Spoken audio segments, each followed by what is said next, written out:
pasa cuando tienes todo en tu contra? Y no me refiero únicamente a una prueba, un examen, un enemigo, sino cuando realmente tu vida peligra constantemente. Cuando las dudas de tu propia existencia se ponen a prueba y tienes que enfrentar la cruda realidad de tu propia existencia. Estas son algunas de las preguntas que plantea Chainsaw Man con Power, que, a mi ver, debía de haber sido la protagonista. Les representa una fuerza antagónica a Makima. Comencemos por partes y partiendo del video de la semana pasada sobre Makima como la mejor villana escrita en el manga. Desde el inicio se nos muestra la relación que tienen Makima y Power, una tan desigual que le otorga a Makima todo el poder de decidir cómo y de qué manera Power va a vivir su vida, del mismo modo que hizo con Denji, a quien convierte en su fiel servidor a través del control y la vigilancia. De muchas maneras, Makima representa a el Estado explicado por Deleuze y Guattari, bajo la esperanza de que va a haber un mejor futuro, o, en otras palabras, que habrá bienestar y que nuestros deseos se cumplirán. Le cedemos al Estado, en este caso a Makima, el control de nuestros deseos y de nuestra individualidad como seres. Sin embargo, y al igual que sucede con el Estado, Makima utiliza esta cesión de poder para sus propios fines. Su imagen romántica de que todo mal puede ser oprimido si se le deshace desde las raíces. Como si se tratara de un joven que acaba de leer Death Note y piensa que va a acabar con toda la impunidad del mundo. Esta inocencia de Makima por el cambio es utilizado por el Estado. De acuerdo con Foucault, las sociedades de control únicamente utilizan esta mentira para gestionar y mantener la agonía de la gente ocupada en, comillas, cumplir sus propios deseos en un sueño de dopaminas mientras llega su inminente final. De tal forma que puede surgir la pregunta: ¿qué hace el Estado cuando la persona no posee ningún deseo real? Es más, ¿qué hacer cuando incluso los deseos básicos de una persona son suplidos únicamente por impulsos? Cuando nuestro personaje deja de tomar humanidad y se convierte solamente en bestialidad. La respuesta es, sin lugar a dudas, Power de Chainsaw Man. Cuando conocemos a Makima, ella realmente es más parecida a un animal salvaje que a una persona. A diferencia de Makima o el propio Denji, Power realmente no tiene deseos o anhelos más allá de su propia existencia. De hecho, Power únicamente llega a imponerse ante las demás personas, como siempre debió haberlo hecho. Dicho eso, no es extraño que logre conectar con las demás personas eventualmente, como igualmente lo habría hecho un animal. El mejor ejemplo de esto es su relación con Denji, con quien comparte la mayoría de sus emociones y, además de su gato, es a la única otra persona con la cual puede relacionarse sin miedo y sin esperar nada a cambio. Mientras Denji aprende de ella a cómo poder interpretar sus instintos animales, su atracción, hasta sus deseos más oscuros, y verlos como algo normal, Power aprende a cómo relacionarse con las personas, de nuevo, como si se tratara de un animal pequeño al cual cuidar y proteger. Una muestra de la evolución de Power es cuando Aki se enferma y tanto ella como Denji tienen que cuidarlo. En este punto, Power no solamente toma el papel de hermana de Denji, sino que toma el papel de mascota e incluso de madre de Aki. Es que, en ese sentido animal, Power ha mencionado que únicamente puede llevarse bien con los animales, específicamente con su gata, Nyako, porque fue el primer ser con el cual sintió un tipo de conexión. No una conexión emocional propiamente dicha, sino Una que surge desde el entendimiento y el diálogo mutuo, fuera del antropocentrismo, o dicho de otra manera, de pensar que únicamente las personas y sus deseos importan. Como diría Ka Xianliu, valorizamos únicamente la higiene, la salubridad y los deseos humanos como si fueran los únicos que importan en esta tierra.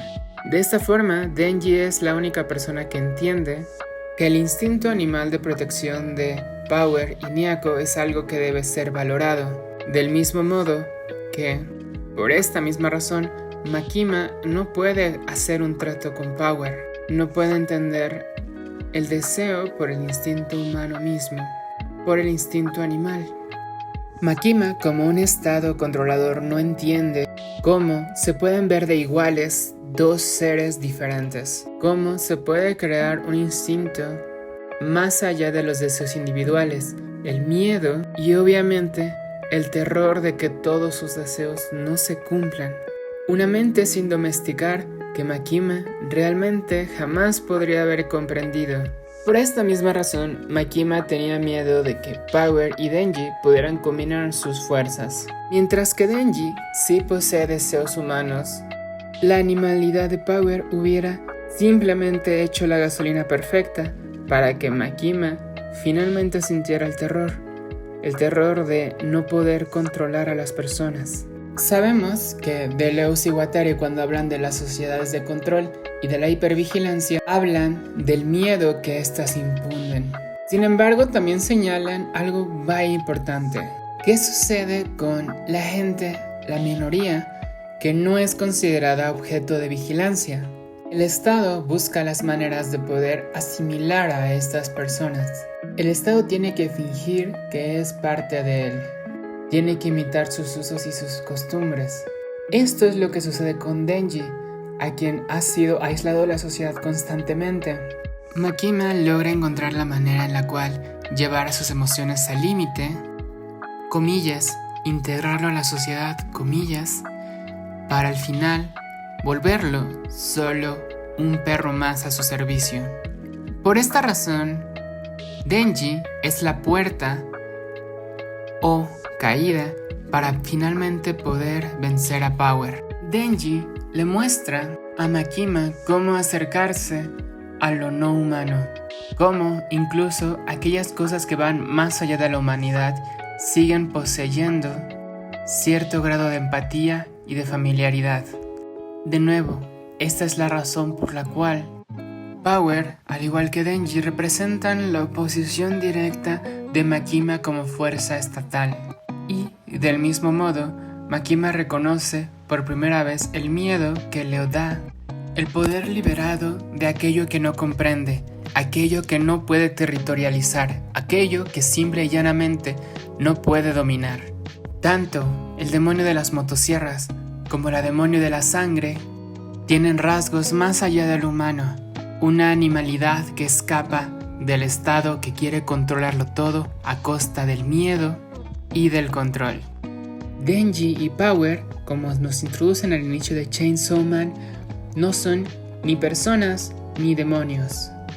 Al igual que en el Manifiesto Cyborg de Donna Haraway, las posibilidades políticas y límites propuestos tanto por Denji como por Power van más allá. No son cosas que deban ser dominadas, trabajadas, controladas, sino única y exclusivamente son responsables de sí mismas. Y aunque Donna Haraway en este caso del Manifiesto Cyborg habla acerca de las personas trans, la lógica utilizada para desterritorializar los cuerpos, en este caso de Denji y Power, pueden ser utilizados del mismo modo.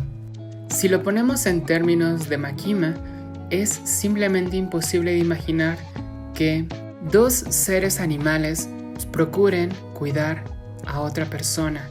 Su ficción, es decir, la creación de su propia identidad y cuerpo, va más allá de lo que Makima pueda entender. Por esta razón es que la combinación, la fusión de cuerpos entre Denji y Power va más allá de lo humano, va incluso más allá de lo que había experimentado como persona. a través del deseo y el cuento de ficción que le había contado Makima que debía vivir. A final de cuentas, tanto Denji como Power demuestran ser más grandes que todo el poder que pueda ejercer Makima o cualquier fuerza estatal. Su libertad va más allá del simple anhelo de vivir su vida bajo sus propios términos, pues como demuestra Power, sacrificando su propia vida con tal de darle la fuerza que necesita a Denji, es en realidad la pérdida del miedo final. Mientras Makima o cualquier otro demonio tenía el fuerte apego hacia la muerte y un gran temor a su propia existencia, Power simple y llanamente puede desapegarse de él. Como ya he dicho en videos pasados, Makima es una villana tan bien escrita que desde el primer momento que entra en contacto con Denji e incluso con quien lee Chainsaw Man, genera una sensación antagónica, pues no sabes cuál de todas las acciones que estás viendo son fruto del azar y cuáles de todas ellas son realmente guiadas por el deseo de Makima, quien es controlada por el Estado japonés en este caso. Por esta y otras razones, la animalidad, la inestabilidad e incluso la corporalidad que escapa a lo que el Estado busca es la antípoda a lo que Makima representa. Con esto y todo esto dicho, no quiero decir que Chainsaw Man de Tatsuki Fujimoto es la obra máxima del manga actualmente. Simple y llanamente que sus personajes femeninos pueden tener lecturas muy interesantes, especialmente quienes retoman un papel protagónico en la historia, desde Asa, Quan Chi, hasta personajes secundarios como Kobeni, que para mí es una de mis personajes favoritas, si no es que la más favorita. Y pocas obras se pueden arriesgar a meter temas difíciles como es el transhumanismo, el transfeminismo y hasta la territorialidad de los cuerpos en una obra tan popular.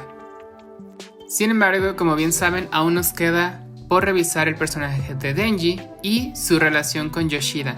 Ahorita voy a ir un poquito más lento. Si tienen alguna sugerencia de algún tema o anime que quieran que analice, solo díganme, pero puede que tarde un poquito más porque ahorita tengo muchísimas cosas encima.